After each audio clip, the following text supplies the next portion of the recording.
mga sex love. So for today's video, it's Friday afternoon at magpapamanual car wash tayo ngayon after 2 weeks. So yan, dito lang to sa may gasoline station. Sa may, ano ba to? Inok. Malapit lang to sa Mall of Emirates. Tapos tingnan natin kung magkano yung pamanual car wash. Usually doon ako sa automatic. Doon sa kabilang side. Automatic is much easier. So dito magbabayad ka muna bago nila i-car wash. Tapos sasakay nila doon sa ramp. Tapos pati yung ilalim lilinisin. So may promotion daw sila ngayon. Kapag kayong regular lang na manual car wash, 42 or 48 yata. Pero kapag kayong pati ilalim lilinisin, 110. So yun muna ang pipiliin natin for today's video, yung 110. Para naman yung ilalim ni November ay malinis. Kumbaga parang hindi lang yung ibabaw or yung loob yung lilinisin. Pati yung ilalim, pati yung battery lilinisin daw, Cameron, ganyan. Tapos may coupon pa ako, may 10 dirhams daw ako na discount sa sunod na pa car wash. So magagamit ko siya kay Dennis. Tapos marami pang coupon dito sa loob. So yun na si November, nakaangat na siya. Lilinisin na yung ilalim.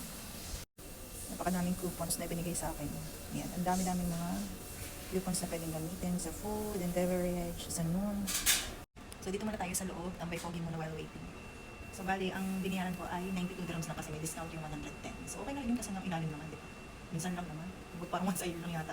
Once a year lang yata si November na hugas ng ganun. Lagi lang labas. So syempre pati engine lilinisin. Ayan o. Inopen nila yung engine. Sulit naman ko na 92 dirham.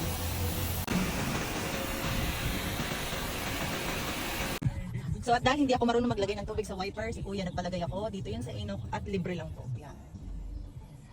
Nilagyan niya lang ng tubig yung wiper kasi marunong.